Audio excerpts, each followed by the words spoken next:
It really not exactly ideal conditions. This is a village that does have a problem with drivers going too quickly, but in a county which has switched off its speed cameras, what's the solution? What should local people do about it? The answer, as it says on the tin, Community Speed Watch. For years, yellow boxes by the roadside have meant slow down, but this is different. Not a speed camera, but a radar gun, and used not by a police officer, but by a member of the public. He's under. He's under. Well under. Why do you do this? Well, it's a way of us being able to say to people, you're being checked, and please, put your speed down when going through our village, really. It's not to catch people, it's to them to be aware of the speed they're going at. But people have been caught. Wiltshire's switched off its speed cameras, so apart from police patrols, this is the only way to catch people speeding on these roads. At the press of a button, the volunteers take the speed, then the car registration, and the drivers sent a letter. If they persist, then there's a knock on the door from the police.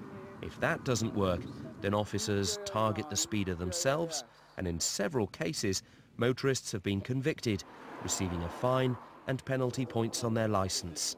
So, is this policing on the cheap? I don't think it's policing on the cheap. It's a different way of tackling the problem. I think we have to be a reality that funding to the police and the councils is being cut, and you have to choose what your priorities are. Our priorities in Wiltshire are providing care for the vulnerable people, older people, younger people, so that the community has to take up some of the slack of the things that we'd like to do but can't afford to do anymore. And are you finding it effective over the weeks you've been doing it?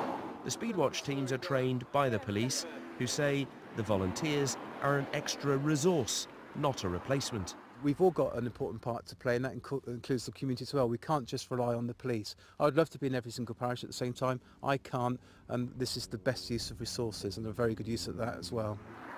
More and more locals are signing up to the scheme, trying to make their towns and villages safer by taking the law into their own hands. 54. 42, that one. Now, this is the kit that they use, exactly the same as used by the police, actually. Very simple. They receive, of course, a training course. When a car comes along, it is a bit quiet this morning, I have to admit, there's a small red sort of laser dot in the middle. Press the button, it beeps, it gives you a readout in the middle and a readout on the side, and that then tells them instantly how fast the car is travelling. Let's have a quick chat with Graham Morris this morning. Graham, is it working? Yes, it is working.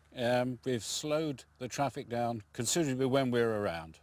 The gun is useful, yes. Yep. This jacket is even more. People see us and they slow. You've only got to listen to the engine noise. Yeah. We're not out to catch, we're out to slow.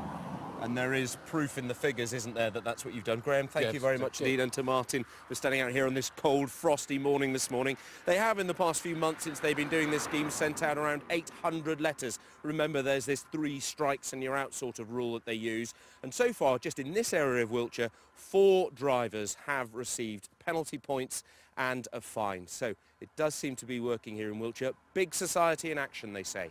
Back to you. John, thanks very much. John McGrath there in Wiltshire. Still to come on this morning's programme. If you're thinking about Christmas lights,